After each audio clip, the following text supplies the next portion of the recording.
Hai semua, dalam video ini kita akan sambung bahagian kedua topik 2. Untuk bahagian yang kedua ini, kita akan terlebih dahulu melihat perkataan baru. Bahagian pertama, 老师再见. Jumpa lagi, cikgu. Perkataan yang pertama, 上课. 上课, kelas bermula. 下课. 下课, kelas tamat. Le, sudah ataupun perkataan ini boleh digunakan untuk menunjukkan sesuatu perbuatan itu telah berlaku. 谢谢, 谢谢, terima kasih. 不客气, 不客气, sama-sama. 再见, 再见, jumpa lagi. Seterusnya, kita lihat pula perkataan baru untuk bahagian 老师对不起, minta maaf, cikgu. Perkataan yang pertama, 对不起, 对不起, minta maaf. 来, datang. 晚, lambat. 没关系, 没关系, tidak mengapa. Anda perlu ingat, apabila orang berkata 对不起, anda boleh kata 没关系. Seterusnya, kita lihat bahagian dialog. Yang pertama, 打招呼, bertegur sapa. 林老师, 您好. Cikgu Lin, hello ataupun hi.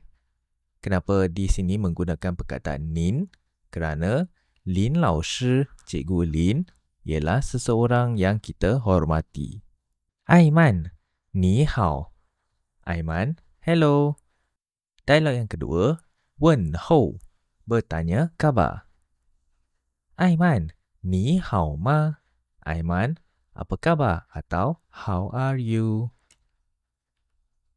我很好, 你好吗? Atau 我很好, 你呢? 我很好, saya sangat baik.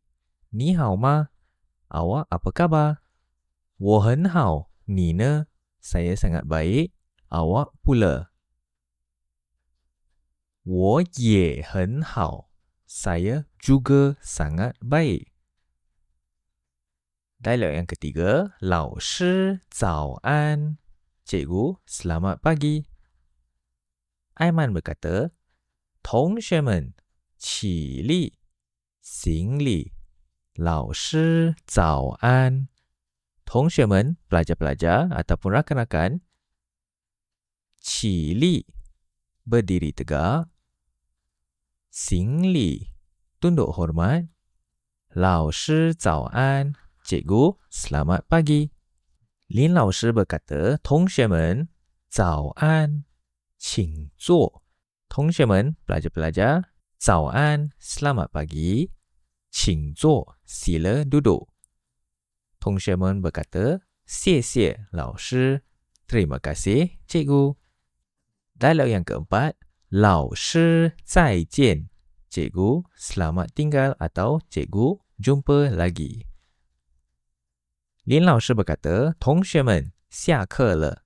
同学们, pelajar-pelajar, 下课了. Kelas sudah tamat atau kelas sudah habis. 同学们起立. Pelajar-pelajar atau rakan sekelas. 起立, berdiri. 谢谢老师, terima kasih cikgu. 谢谢老师, terima kasih cikgu. 不客气. 同学们再见. 不客气, sama-sama. 同学们, pelajar-pelajar, 再见, selamat tinggal atau jumpa lagi. 老师再见, cikgu, selamat tinggal. Dialog yang kelima, 老师对不起. Cikgu, minta maaf. 老师对不起, 我来晚了. Cikgu, minta maaf. Saya sudah datang lambat. Lin 老师 berkata, 没关系, tidak mengapa. Bahagian yang ketiga pula ialah bahagian pengetahuan am. 不的变调 modifikasi nada perkataan pu. Pu ialah perkataan yang bermaksud tidak dalam bahasa Mandarin dan biasanya dibaca dengan nada keempat, pu.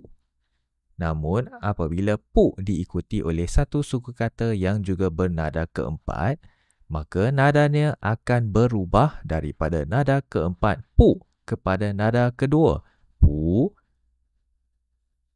Contohnya, pu hao, tidak baik. Bu yao, tidak mahu.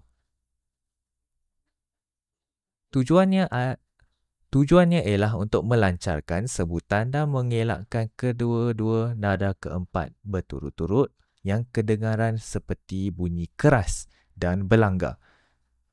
Ini adalah fenomena biasa dalam fonologi bahasa Mandarin yang dipanggil perubahan nada, piantiao.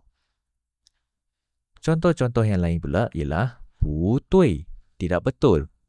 Bu shi, bukan. Bu qu, tidak pergi. Bu wen, tidak tanya.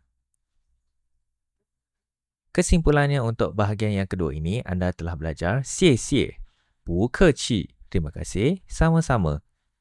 Dan dui bu qi, mei guan xi, minta maaf dan tidak mengapa. Itu sahaja bahagian yang kedua untuk topik yang kedua. Jangan lupa untuk like, subscribe dan share jika anda suka video ini. 再见, goodbye dan kita akan jumpa dalam video yang akan datang.